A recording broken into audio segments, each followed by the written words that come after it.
तो ये नेग्लेरिया फाउलेरी नाम का जो पैरासाइट है ये ठहरे हुए साफ पानी में होता है, जैसे कि डेंगू ठहरे हुए साफ पानी में होता है। तो और दूसरे प्रकार का जो पैरासाइट होता है जिसकी वजह से GAE होता है, ग्रेनुलोमेटस अमीबिक एन्सेफेलाइटिस, वो अन्य प्रकार के पैरासाइट की वजह से होता है जिसका नाम है अकैंथामीबा और बालामोथिया।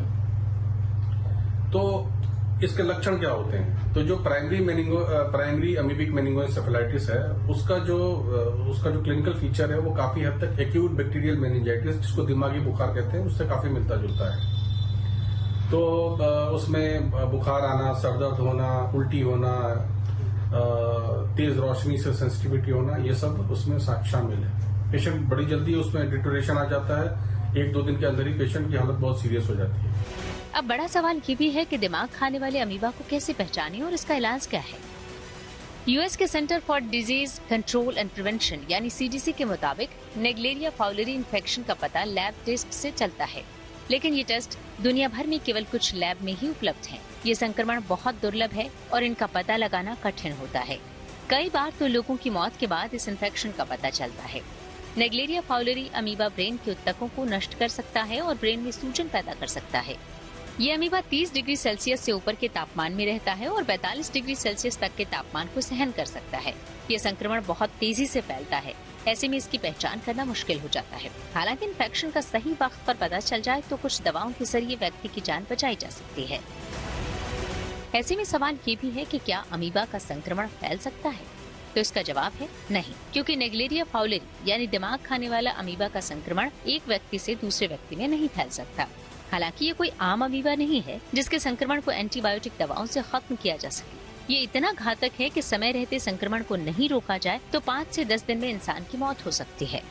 दुर्भाग्य से इस बीमारी में जो इलाज है वो बहुत ज्यादा इफेक्टिव नहीं होता। Even with best medical management जो मोर्टेलिटी रेट है, जो मृत्यु दर है, वो करीब 90% के आसपास है। इसलिए इस बीमारी से बचाव का जो इफेक्टिव तरीका है वो है प्रिवेंशन। तो हम क्या कर सकते हैं और कैसे इससे बचा जा सकता है?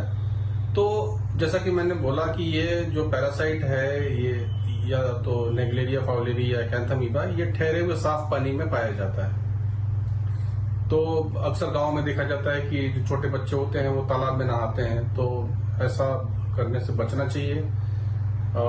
स्विमिंग पूल की अगर हम बात करें, अगर हम शहरों की बात करें तो स्विमिंग पूल का क्लोरीनेशन बहुत इंपॉर्टेंट है। ये इंश्योर करना चाहिए कि एडिक्वेटली क्लोरीनेटेड है वो जो स्विमिंग पूल है। इसके अलावा ऐसा देखा गया है कि स्पेशली स्विमिंग में भी जब हम डाइव लगाते हैं, एक झटके से जब पानी के अंदर हम कूदते हैं, तो ये इन्फेक्शन होने का रिस्क जो है वो बढ़ जाता है। अब जो सबसे बड़ा सवाल है वो ये कि दिमाग खाने वाले अमीबा से कैसे बचाव करें। फिलहाल बचाव ही इसका बेहतर इलाज है। इस अमीबा से बचाव करना है तो तालाब, झील या किसी रुके हुए पानी में नहाने से परहेज करें। गर्म ताजे पानी में तैरते समय नाक पर क्लिप पहनें।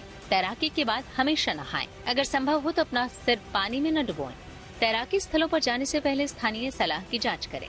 अगर आपको किसी तरह का कान में संक्रमण है तो वाटर पार्क, घर से बाहर नहाने से बचें। स्विमिंग पूल और वाटर थीम पार्क के पानी में क्लोरीन होने पर ही उसमें नहाएं। और नाक साफ करने के लिए डिस्टिल वाटर या उबले हुए पानी का उपयोग करें।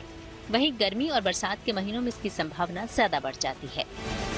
ऐसे में दिमाग खाने वाले अमीबा से बचाव करना बेहद जरूरी है, क्योंकि इसकी पहचान करने में ही सारा वक्त निकल जाता है, जिससे खतरा बढ़ता जाता है। लिहाजा दिमाग खाने वाले अमीबा से खुद सतर्क हो जाएं और दूसरों को भी सावधान करने के लिए हॉर्न बजाएं।